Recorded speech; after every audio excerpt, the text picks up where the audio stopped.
Víctor Manuel Villalobos Arámbula, secretario de Agricultura y Desarrollo Rural. Estudió orgullosamente en la Universidad de Chapingo. Así es. Ingeniería agronómica. Máster en Ciencias Genética Vegetal en el Colegio de Postgraduados de Chapingo y en 1983 obtuvo el grado de doctor en Morfogénesis Vegetal por la Universidad de Calgary. Así es, en Alberta, Muy Canadá. bueno. Es un placer estar contigo. Gracias.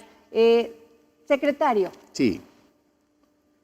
Reforma al artículo 27 constitucional durante el sexenio de Carlos Salinas de Gortari. Así es. Muchos dicen que ahí empezó la debacle del campo mexicano. Bueno, en realidad hay que reconocer que veníamos arrastrando un abandono del campo.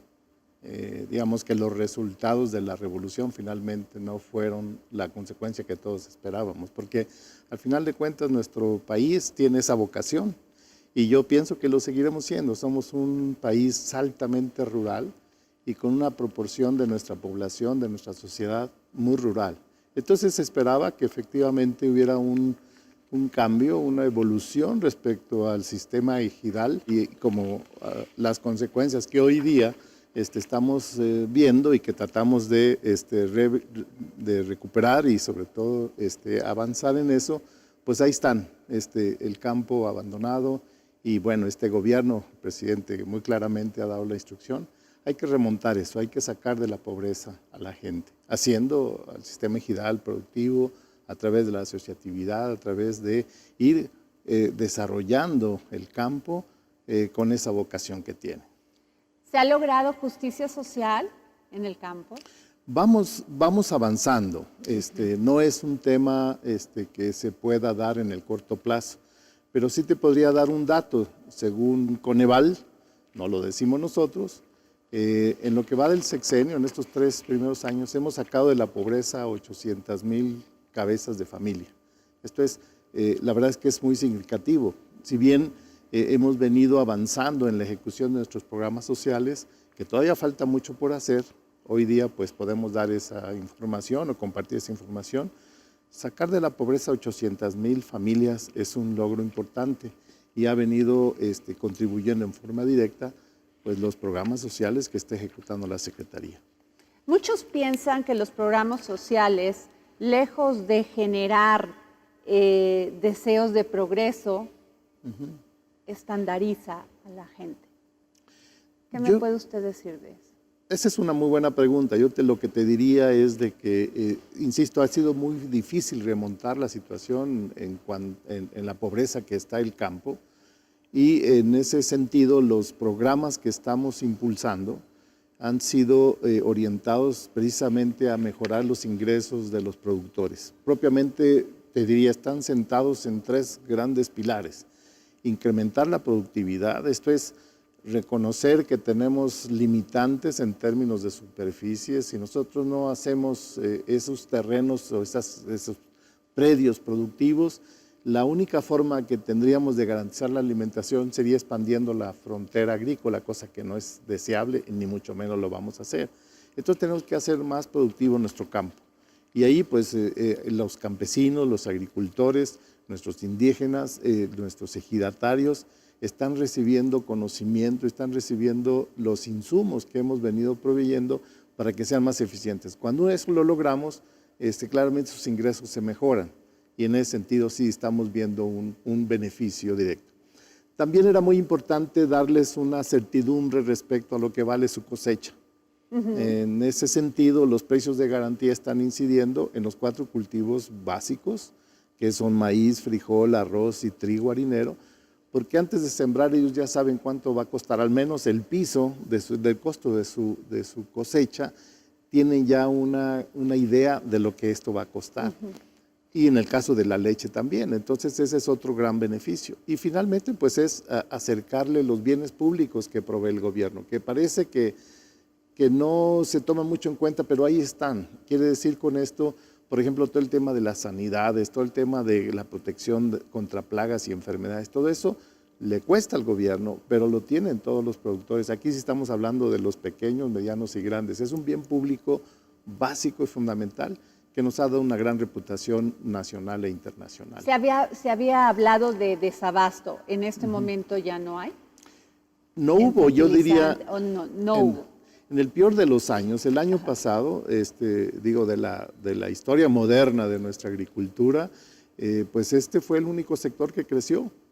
La verdad es que crecimos al 2% y eso ha sido el resultado del trabajo de todos nuestros productores, o sea, funcionaron todas nuestras cadenas productivas, agropecuarias, pesqueras, acuícolas, y no hubo desabasto de alimentos, no hubo tampoco compras de pánico, como tristemente ocurrió en otros países, de modo que ellos hicieron su parte, y el gobierno acompañando y garantizando que efectivamente no tuviéramos esos desabruptos de precios o de desabasto. Entonces, la verdad es que esa es una prueba más de que este sector, pues aparte de comprometido, porque también estuvo expuesto igual que todo a la sociedad mexicana, a los problemas del COVID-19 y seguimos, pero seguimos creciendo. Al cierre de septiembre estamos creciendo al 2.1%. ¿Qué tanto le pegó la pandemia del COVID-19 a el campo? Insisto, como cualquier parte de nuestra sociedad, obviamente estuvimos expuestos. Podríamos pensar que en las condiciones rurales, digamos, la exposición es menor, hay menos contacto de entre la gente, no hay aglutinaciones, obviamente al aire libre, muchos de ellos, y hubo, yo diría, ese beneficio que recibió la sociedad rural y en consecuencia, pues, al igual que el resto de la sociedad, insisto, pues tuvimos impactos en cuanto a la salud y obviamente pérdidas de vidas humanas, pero tal vez el resultado que hoy día podemos decir es efectivamente la producción siguió y siguió no solamente atendiendo la demanda nacional, sino también crecimos mucho en la exportación. Y tal vez un dato, si me permites, que te podría decir, produjimos como nunca 290.7 millones de toneladas de alimentos en el año más complicado. Entonces, cuando uno analiza eso y cuando lo pones en esa perspectiva, la verdad es que da mucha certidumbre de todo este esfuerzo y este potencial que tiene nuestro país como una potencia productora de alimentos. Algunos neoliberales o conservadores, bien llamados o mal llamados por la 4T, sí, dicen que los precios de garantía no generan desarrollo en el campo. Los precios de garantía se establecen, insisto, como un piso. Hoy día, por ejemplo, nos da mucho gusto que Segalmex no esté comprando frijol. Okay. ¿Y por qué queremos que no compre frijol? Pues porque queremos que el precio comercial sea superior al precio que establece Segalmex como un precio piso. Entonces, pues sí, uno esperaría que no acudan a Segalmex a vender su producto. Entonces, se está operando el precio de garantía en el sentido de que dice, al menos esto es lo que vale tu cosecha. Si la puedes vender por arriba de ello, pues qué bueno. Y eso es lo que ha venido ocurriendo claramente en el tema del frijol. También hay que ponerlo en contexto de los impactos que están fuera de nuestro control, particularmente los ambientales, los impactos climatológicos. Entonces veníamos arrastrando 2 años de sequía, entonces claramente el desabasto, la oferta productiva del campo, pues se ve afectada por estos imponderables climatológicos. Entonces tendríamos que estar tomando en cuenta eso. Entonces, al final de cuentas, el precio de garantía lo que le dice al agricultor, pues al menos esto es lo que vale, y eso te ayuda a negociar el precio. Okay. Y Segalmex no es el acopiador principal de granos. Lo que hace Segalmex es que compra lo que necesita para sus 24.700 tiendas pequeñitas que hay en todo el territorio nacional, y es donde se oferta pues la canasta básica. Entonces compra frijol, compra maíz, compra trigo y lo vende a ese precio de garantía. O sea, lo compra, a ese precio de garantía y lo vende al precio comercial. El cambio climático. Sí. Es una realidad en todo el mundo. ¿Qué va a pasar con México? ¿Ha hecho usted un análisis de esto? Definitivamente. El cambio climático es una realidad, pero hay que ver que este impacto cuyas consecuencias hoy día estamos padeciendo y lo seguirán padeciendo las futuras generaciones, no es algo que se esté dando ahora, viene obviamente acumulándose una serie de alteraciones que el propio hombre en su afán del desarrollo pues ha impactado por las condiciones atmosféricas y estamos sufriendo las consecuencias. Pero hay que reconocer que en la tendencia del cambio climático, cuyo horizonte será el incremento de la temperatura, en ese tiempo de largo plazo, pues hay variables donde tenemos de repente mucha lluvia, donde tenemos inundaciones, donde tenemos altas temperaturas, donde tenemos el advenimiento de plagas y enfermedades. Entonces, cuando hay todos esos factores que están fuera de nuestro control, nosotros tendríamos que estar pensando, cosa que hemos hecho como Secretaría de Agricultura, es cómo vamos a ir adaptando la agricultura a estas condiciones. No hay muy clara la evidencia de que vamos a tener con mayor frecuencia sequías prolongadas, temperaturas extremas, nuevas plagas, enfermedades. Bueno, lo estamos viviendo en caso de los humanos. Pero igual tenemos las amenazas, por ejemplo, la peste porcina africana, que viene de China, fundamentalmente de Asia, y que pues ha devastado la industria porcícola del mundo, lo está alterando.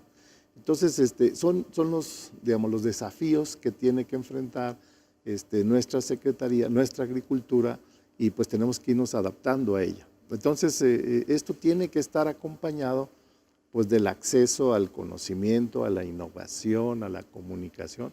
Pues es el siglo de la innovación tecnológica. Secretario, y el desarrollo. Sin embargo, cuando vemos los presupuestos que envía el Ejecutivo y va al Legislativo, vemos que no hay mucho apoyo al campo. ¿Económico? Sí, que cada día se reduce más, cuando más se necesita. Bueno, esta es una pregunta muy, muy interesante y si me permites yo te diría, nosotros hemos hecho el análisis de la proyección y de los impactos del presupuesto en los últimos años, en los últimos gobiernos. Y efectivamente el presupuesto tenía en el orden de los 70,000 millones de pesos al año. Entonces, claramente cuando iniciamos el gobierno, el presupuesto se viene reduciendo. Se viene reduciendo hasta llegar a los 49,000 millones, que es lo que estamos ejerciendo. Pero cuando hacemos la proyección de la productividad, la verdad es que es muy interesante ver que a diferencia de la tendencia que declina el presupuesto, en realidad la productividad se incrementa en forma muy significativa. Entonces, no hay una correlación directa, estadística, del presupuesto con la productividad. Lo que estamos viendo es que, por ejemplo, en el último año de la administración anterior, efectivamente se ejercieron en el orden de los 73,000 millones de pesos. Pero la productividad no llegaba andaba por los 170 millones de toneladas de producción de alimentos. Entonces, nosotros con menos presupuesto hemos logrado, y está claramente demostrado, que hemos logrado producir más. Entonces, la pregunta es, pues, ¿a dónde se iba ese recurso? Primera pregunta. Y segunda, ¿por qué el recurso no es directamente proporcional a la productividad? Entonces, aquí estamos claros de que un ejercicio de presupuesto transparente, directamente ejecutado hacia los beneficiarios, sin intermediarios y sin corrupción, la verdad es que se refleja en la producción. Entonces, este año pensamos que va a seguir esa tendencia de incremento. El año pasado, 290,7 millones de toneladas, pensamos que vamos a cerrar este año con 293 millones de toneladas. O sea, claramente no quisiéramos que ese presupuesto siguiera bajando y de hecho no ha ocurrido así. Este año se aprueba un presupuesto que sube de 49,200 millones, vamos propiamente a subir a 55,600 millones. Entonces, claramente nosotros esperamos un incremento mayor en la productividad. Entonces, cuando se ejerce bien, cuando se ejerce directamente, sin intermediación y sin corrupción, claramente estamos incidiendo en la producción.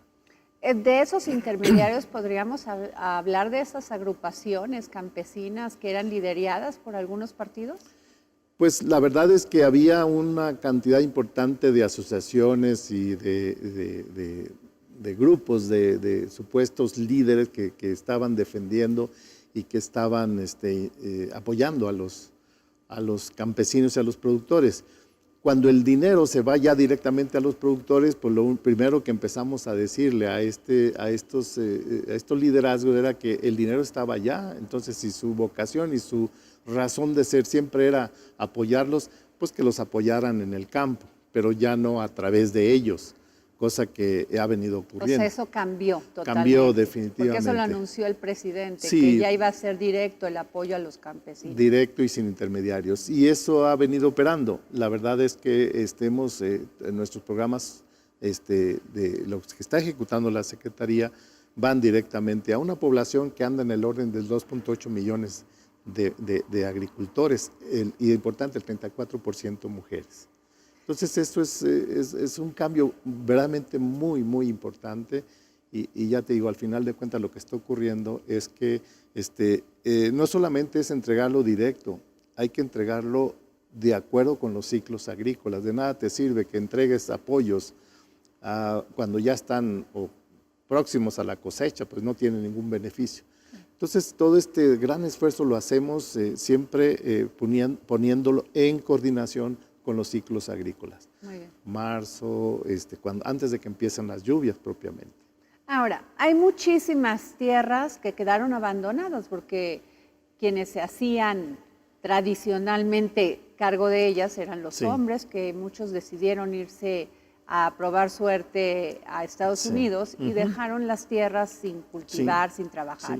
Y se quedaron, ya sean sus hermanas o sus esposas, incluso sus madres. Las mujeres. ¿Cómo se les puede apoyar? ¿O qué está haciendo la Secretaría de Agricultura? Sí, efectivamente hay una pérdida de la fuerza de trabajo y no quiero decir con esto que la mujer no lo esté haciendo. Exacto. En realidad, y aquí es un reconocimiento a las mujeres que tenemos ejemplos muy claros, muy evidentes, de que aparte de pues, llevar a cabo la familia, por llevar a cabo el hogar, pues se encargan de la parcela, se encargan de los animales y finalmente no hay ninguna diferencia en cuanto a la fuerza y la dedicación que ellas le han puesto y pues mantienen la actividad del campo. Tal vez Guerrero es el mejor de los ejemplos. Hoy día, digamos, a la mano, nosotros estamos proveyendo fertilizante directamente a los campesinos a tiempo y en los volúmenes de fertilizante y en las fórmulas que los análisis de suelo finalmente nos permitieron decir qué es lo que necesitaban y en qué cantidades y sobre todo qué tipo de fertilizante para sus cultivos. Entonces aquí casi el 50% son mujeres las beneficiarias y tenemos vivencias muy interesantes porque efectivamente te doy una cifra. El estado de Guerrero fundamentalmente dependía de traer maíz para consumo del estado de Sinaloa. Hoy día es el quinto productor de maíz del país y eso lo logramos propiamente en 3 ciclos agrícolas, 2 años y medio, digamos. Estamos esperando una cosecha excepcional de maíz en Guerrero, que empieza la cosecha, bueno, que empezamos a cuantificar el resultado de la cosecha, más o menos por febrero y marzo del próximo año. Okay. Va a ser excepcional, va a haber mucho maíz y lo que hoy día las mujeres del campo nos están pidiendo es un mecanismo de almacenamiento de su maíz, porque la verdad es que no tenían, históricamente no tenían la necesidad de almacenar, pues era propiamente de autoconsumo. ¿Pero hay algún programa especial para todas estas mujeres, especial. Por ejemplo, en el caso de las tierras, o sea, eran de los señores, que así era tradicional, se lo dejaban heredaban a los hombres. Exactamente. Pero estas mujeres no tienen esos papeles para acreditar que son sus tierras. Efectivamente, y lo que ocurría en el pasado es que al no poder acreditar la propiedad de la parcela, pues ellas no eran beneficiarias. Exacto. De estos programas. Aquí no, nosotros estamos considerando y bienvenida a las mujeres, porque no hacemos esa diferencia. Lo que estamos ahí es identificando en base a su identificación, en base a los análisis que hacemos de la georreferenciación de su predio o del predio del cual ella está trabajando, y igual recibe el apoyo de estos programas sin ninguna diferencia. En el caso de la innovación en el campo, uno va a otros países y bueno, la tecnología y la innovación es lo base para poder desarrollarse y progresar. Así es. ¿Qué pasa en México? Tenemos, qué bueno que se menciona el tema de la innovación, porque yo te podría decir, tenemos un abanico de tecnologías de las más avanzadas hasta las más de autosuficiencia, las más limitadas o las más tradicionales, diríamos, que están poniéndose en práctica en el país. Te diría que no tenemos ninguna diferencia tecnológica con los países más avanzados en la agricultura, determinadas regiones del país y para determinados cultivos. Tenemos también una superficie de agricultura protegida verdaderamente envidiable, donde los productos de la mejor calidad compiten con cualquier producto del mundo. Hablemos de hortalizas, de frutas, de frutillas, por ejemplo, que somos líderes, pues, de los líderes mundiales. Entonces no tenemos, podríamos decir, ninguna tecnología que no la estemos aplicando en el territorio nacional, en nuestra agricultura. Y podemos perfectamente competir, te decía, con los países europeos, con los países, nuestros socios comerciales de Canadá y Estados Unidos, con productos que además de la tecnología, pues tienen el gran beneficio de que tenemos la capacidad de producirlos todo el año, con una alta capacidad tecnológica. Entonces, no tenemos, insisto, que envidiar en términos de tecnología. Tenemos claramente, y en ese gradiente, digamos, desde lo más avanzado hasta la potencia de la agricultura de autosuficiencia, que no es tampoco nada despreciable. El conocimiento tradicional que estamos rescatando, combinado con ciertos avances tecnológicos, como te decía el caso de los análisis de suelos, pues hoy día nos permiten hacer esta agricultura única y altamente competitiva. Somos el 12º país productor de alimentos del mundo y somos el 7º país exportador de productos agrícolas, pecuarios y pesqueros del mundo.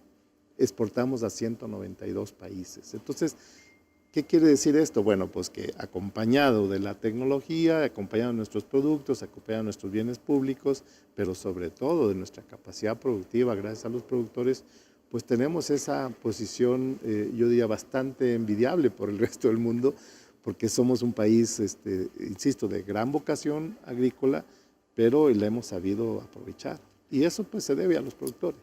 El caso del vino.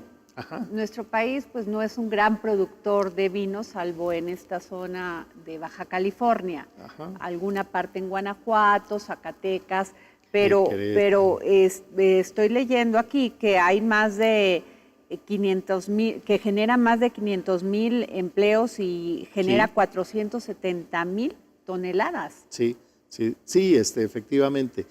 Hay 14 estados. ¿Cómo se les va a apoyar más para que puedan seguir produciendo? Hay 14 estados productores de vino. Tenemos, efectivamente, no somos un país que produzca mucho, pero producimos de muy alta calidad.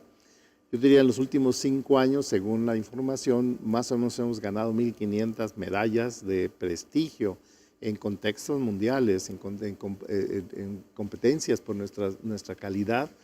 Y pues eso ha venido reflejándose en pues un acceso al mercado. Lo que limita, yo te diría, el crecimiento son 2 factores. Uno que, bueno, afortunadamente tenemos la mayor producción del vino, el 80% se consume por mexicanos. Entonces hay yo diría, una predilección de nuestros consumidores de vino nacionales por nuestros propios vinos, primero. Y si quisiéramos seguir creciendo, la limitante siempre va a ser la disponibilidad de agua. Valle de Guadalupe es una región privilegiada en términos de su ubicación, tiene clima mediterráneo, esto es, tiene humedad cuando hace frío, entonces eso beneficia mucho la vid, la producción de uva. pero tenemos esa limitante de agua. Entonces podríamos seguir creciendo siempre y cuando pudiéramos tener acceso al agua. Quiero decirte que a través de las gestiones que los propios vitivinicultores nacionales y algún apoyo que dimos y pues las reuniones que hemos tenido, finalmente logramos que el Congreso Mundial de la Viña y el Vino va a ser va a tener lugar en México. Y entonces vamos a traer a toda yo diría unos 800, 900 industriales del vino mundial y también sommeliers, van a venir vitivinicultores, pues no solamente a disfrutar del vino mexicano, sino también a ver asociado con todo eso, pues todo lo que nuestro país ofrece, en términos culinarios, en términos de toda nuestra cultura. Entonces va a ser un escenario muy importante y claramente la exposición que va a tener nuestro país para este selecto grupo de personas y de inversionistas que vienen a ver qué es lo que está haciendo México, que está haciéndolo también en términos de la producción del vino. Ahora, todo tiende a los cultivos orgánicos, es como una nueva etapa. Ya nadie quiere fertilizantes, nadie quiere esto. ¿Usted qué piensa de esto? Yo digo que es una tendencia hacia donde definitivamente vamos a ir progresivamente disminuyendo el abuso que se ha tenido de los agroquímicos. Porque la verdad es que hemos en el camino prescindido de la innovación y el conocimiento sobre las plagas, las enfermedades. Yo te hacía la referencia a los análisis de suelo. Exacto. De repente ya no se fertiliza en función de un adecuado análisis de suelos o ya no se combate determinado tipo de plaga en base al estudio, el conocimiento de pues, cuál es el ciclo biológico de ese insecto que queremos combatir, sino que por calendario se hacían aplicaciones. Entonces se empezó a abusar y en consecuencia, y esto ha sido un proceso donde hemos venido perdiendo la batalla porque en la medida que vamos aplicando más agroquímicos, generamos resistencias, generamos tolerancias, contaminamos el suelo, contaminamos el agua. Entonces, en el tiempo nos deshicimos de los análisis y del acompañamiento técnico. Los estudiantes, los estudiadores, todo esto, los investigadores, lo que han venido señalando es que necesitamos nuevamente regresar a los análisis, al uso adecuado de los compuestos que están muy mal aplicados y necesariamente tenemos que volver al acompañamiento del conocimiento. Y cuando eso ocurre, pues de alguna forma tendríamos que volver a acompañar esto del conocimiento. Pero insisto, en la medida que podamos ir sustituyendo estos compuestos con buenas prácticas, con compuestos orgánicos, pues vamos en la dirección correcta. Además, y me da mucho gusto decirlo, la sociedad misma está mucho más consciente de pues no solamente del costo ambiental, del abuso de estos compuestos, sino también los daños a la salud, los daños a los sistemas hídricos, a nuestras recargas de mantos acuíferos, y eso pues siempre será positivo, siempre estaremos, hemos propugnado todo el tiempo por eso. Entonces aquí hay una gran oportunidad, yo diría un despertar y donde la juventud, la gente está más consciente cuánto cuesta producir y cuánto daño se crea en todo esto. Okay. Secretario, ¿cómo prevé usted el campo mexicano, la ganadería, la agricultura, ganadería en el 2022? Va a seguir creciendo. Venimos con una inflación que tenemos, según el Banco de México, del 7%. Así es. Que obviamente va a afectar al campo. El costo de los alimentos. ¿Cómo prevé usted este 2022? Bueno, hay que analizar que todo esto que viene suscitándose por el costo de los alimentos son una serie de factores, muchos de ellos pues ajenos, digamos, a la política nacional. Por ejemplo, los costos de los transportes, los energéticos. También hay que tomar en cuenta que China se ha dedicado a comprar fertilizante de algo así como 8 millones de toneladas a 28 millones en un espacio de 2 años. Entonces esto ha encarecido mucho la disponibilidad de fertilizante en el mundo, aparte del incremento de los costos, del transporte, de los energéticos. Entonces estamos sujetos a esta situación, de modo que yo sí veo el próximo año desde la perspectiva de la Secretaría y de nuestra capacidad productiva, va a seguir creciendo, vamos a seguir exportando, vamos a garantizar la seguridad alimentaria y vamos a, yo diría, a regresar a las condiciones normales en términos de nuestra oferta alimentaria. Tendrá este incremento de precios, insisto, por una serie de factores adversos, sequías en algunas partes del mundo, incremento de los precios de los granos como consecuencia. Nosotros tendríamos que seguir siendo en nuestra forma de venir operando una agricultura muy diversificada, una agricultura muy competitiva. Nos interesa claramente que no suban los precios para nuestro consumo nacional y estamos atendiendo nuestros compromisos en la exportación. Eso va a seguir creciendo. Tenemos un superávit que rebasa los 5.200, 5.300 millones de dólares y eso pues no es otra cosa más que pues está generando una gran demanda por nuestros productos y queremos seguir abriendo otros mercados. Los mercados árabes están siendo pues muy atractivos para nosotros, para nuestros productos y hemos venido trabajando en esa dirección. El TEMEC. Sí. Al principio pues hubo ciertos roces. ¿Cómo lo está llevando el secretario Villalobos con su par en Estados Unidos? Nos está yendo muy bien. Vale decir que en menos de un año yo he tenido entrevistas con el secretario Vilsack, el secretario de Agricultura de los Estados Unidos, en 6 ocasiones.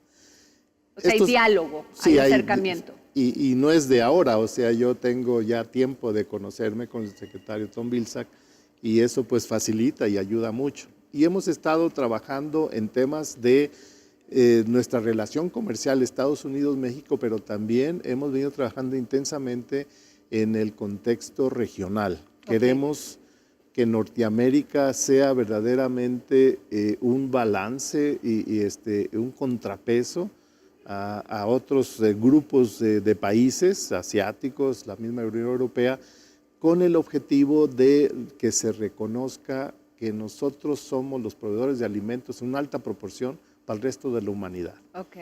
También estamos trabajando cómo jalamos a los países centroamericanos de la situación crítica económica en que se encuentran en el Caribe y Sudamérica. Y en ese sentido ha servido de mucho la relación que tenemos con los ministros de Agricultura de los países latinoamericanos. Y ahí con el secretario Vilsack hemos hecho una muy buena alianza, por ejemplo, para atender problemas sanitarios. Hay la amenaza de la peste porcina africana que ya había señalado porque recientemente se descubrió que tenemos esa enfermedad en República Dominicana y en Haití.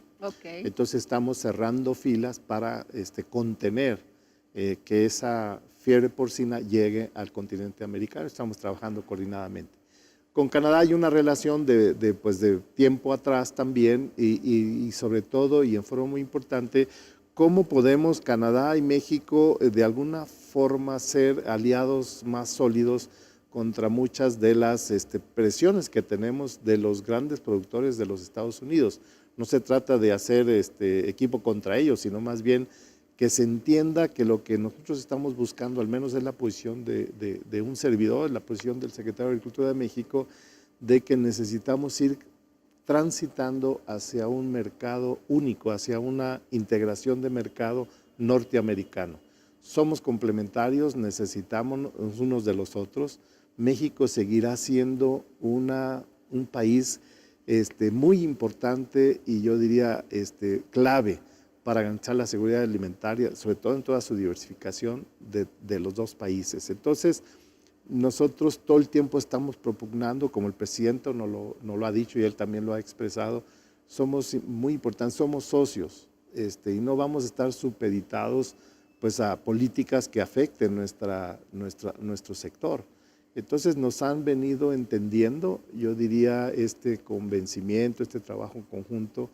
Finalmente hemos logrado tener un diálogo de socios, efectivamente, y no necesariamente como tratar de imponer posiciones hacia nuestro sector. Entonces, vamos avanzando, vamos caminando en esta relación que la hemos mantenido en el propio interés de Norteamérica.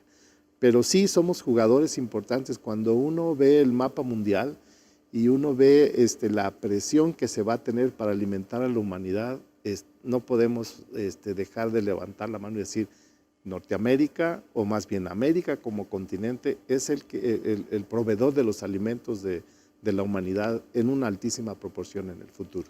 Estados Unidos tiene una política sobre los transgénicos. O sea, ellos piensan que todo evoluciona, todo sí. su misma.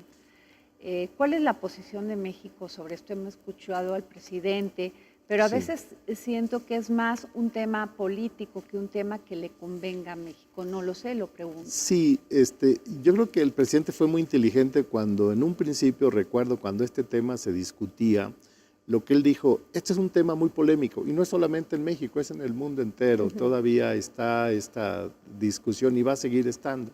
Entonces, al tener, digamos, un abanico de tecnologías que nos permiten avanzar en los rendimientos, en controlar plagas y enfermedades, entonces lo que él instruyó directamente a nuestro sector, directamente al secretario de Agricultura, fue vamos a aplicar las tecnologías convencionales y dejemos de lado esa polémica porque no nos va a permitir, y pensamos que en 6 años lo vamos a resolver, de modo que no vamos a usar semilla transgénica de maíz y no vamos a sembrar maíz transgénico porque esa polémica es aún mucho más complicada en una especie, en un grano tan arraigado en nuestra cultura, nuestras tradiciones. Somos el centro de origen, el centro de domesticación, tenemos la diversidad mundial aquí, de modo que lo dejamos de lado. Específicamente el caso del maíz transgénico. No se tocaron temas relacionados con otros cultivos transgénicos en ese tiempo. De hecho, ha sido muy complicado y bueno, prueba de ello es que sigue siendo parte de esta polémica, no obstante la instrucción del presidente. Entonces lo que estamos haciendo es aplicar las tecnologías convencionales y dejamos de lado ese tema. Esto no excluye la situación en que vive nuestra agricultura de la necesidad de importar granos, principalmente maíz, soya, de mercados comerciales internacionales, principalmente de los Estados Unidos. ¿Por qué? Porque no somos autosuficientes y va a ser muy difícil que lo seamos en términos del maíz. Entonces, somos autosuficientes en maíz para consumo humano, producimos los 21 millones de toneladas que necesitamos para consumo humano e importamos maíz transgénico en una proporción que puede ser 60, 70% o casi 80% posiblemente de los Estados Unidos, que es el mercado más a la mano que tenemos y el más barato. Entonces, todo eso, toda esa cantidad que puede ser, varía dependiendo del clima, etcétera, varía de 16, 17 millones de toneladas que estamos importando y eso va destinado a toda la actividad pecuaria. Los pollos, los cerdos, los bovinos, los ovinos, también diferentes industrias como la industria del almidón. O sea, no para la alimentación directa, de los mexicanos. En forma directa, ¿verdad? Como ocurre en el mundo. Entonces, sí tenemos esa necesidad. ¿Cuál es el debate? ¿Por qué no se debería de consumir? O sea, es una evolución de la propia semilla. ¿Está bien dicho? Es una tecnología que inserta un gen, digamos, extraño, ajeno a la especie y le confiere habilidades que por naturaleza no tenía. Por ejemplo, tolerancia a un insecto o a determinado estrés. Es una herramienta tecnológica avanzada. Entonces, lo que ha venido ocurriendo es que a través de la ingeniería genética, hoy día es factible identificar a un gen que le confiere una habilidad a una bacteria, por ejemplo, o a un hongo o a otra planta, y se puede introducir en un cultivo y ese gen se expresa y le confiere habilidades que por naturaleza no tenía. ¿Pero no sería lo mismo con las vacunas? Por ejemplo, con esta vacuna del COVID, con muchas vacunas que... Bueno, aquí hay que reconocer que la biotecnología ha aportado, desde el punto de vista de salud humana, pues lo que ha salvado millones de vidas, porque sin la biotecnología no hubiéramos podido producir las vacunas que hoy día estamos recibiendo todos, que también son transgénicas. Secretario, ¿se siente usted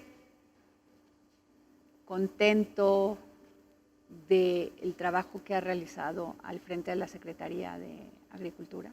Bueno, es un gran honor acompañar al señor presidente en esta responsabilidad que me ha asignado. Y la verdad, como un profesionista del campo, pues una persona que toda su vida he trabajado en la agricultura, me he preparado para ello en mi carrera profesional. Soy privilegiado por poder tener o ser parte del equipo del presidente en este sector.